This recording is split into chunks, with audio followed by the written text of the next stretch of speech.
Por lajmi mirë që kompenson lajmin e keq që ne do të kemi ka gjithmonë një lajm të mirë aeroport të katërt, pra ku si ne quajmë kemi një aeroport të tretë, do ta kemi në Gjirokastër edhe aty. Gjirokastër. Shiko. Pikpyetja është nëse do të jetë një aeroport gjithvjetor apo do të jetë një aeroport i cili do të funksionojë me periudha caktuara kohore, por edhe aty po kryhet. Gjirokastër, duke qenë se kemi Vlorën atje pranë, cila është arsyeja Mario apo nuk e dim? Po do të jetë një aeroport me shumë ngjasa jo gjithvjetor. Pra kemi Vlorën. Që Vlora do të jetë me kapacitet të plotë apo? Shiko, parashikimet janë që në vitin 2042 ne të kemi diku tek 28 milion fluturime. Pra për vitin 2025 vetëm për maj në fakt sipas dënave. Sa ka bajtur? Maj ka vetë 3.4 milion të huaj, ë? Të huaj, por 1 milion janë nëpërmjet ajrit. Pra fluturime që kanë ndodhur nga vjetë. 1 milion. 2025. 2025. Jo, vetëm për majnë ishte 1 milion. Aktualisht kemi 12 milion fluturime. Pra kërkojmë ti dy fishojnë. Më shumë se sa dy fishin deri në 2042. Kështu që sigurisht që ka vend.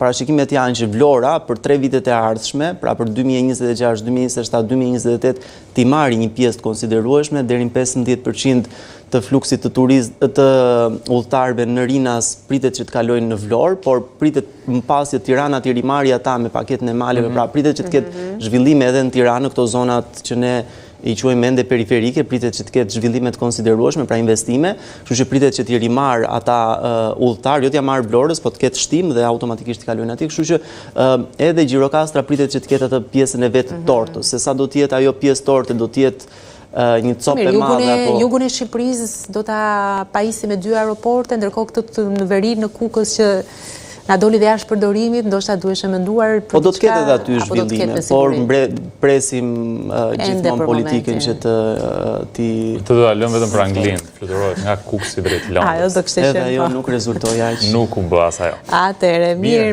3.4 milion tha Ulona, dhe në fakt janë shifra që tregojnë rritje në krahasim me vitet e tjera, besoj që duhet kemi më shumë turistë këtë vit se sa 2024. Shifrat janë në rritje, vetëm se ritmet e rritjes janë ngadalësuar.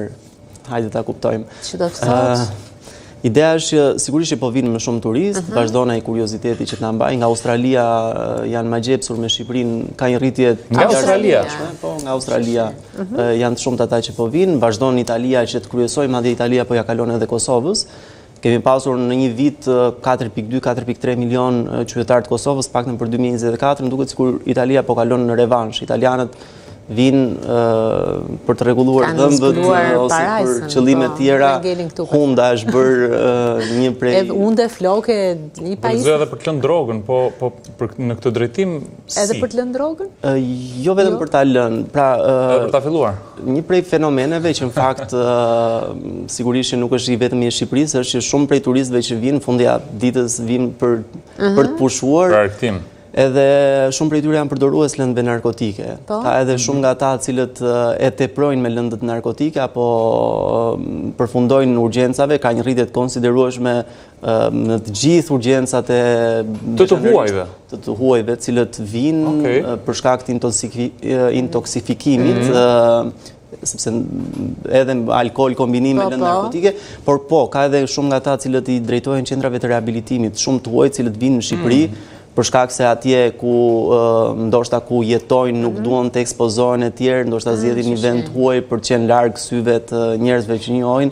Kështu që në disa prej qendrave komunitare të rehabilitimit edhe në Tiranë ka një shtim të konsiderueshëm. Italianët edhe këtu janë me numrin më të lartë atyre individëve cilët kërkojnë ndihmën për t'ju larguar vesit, që në fakt nuk është më shumë se një ves, është një kurth.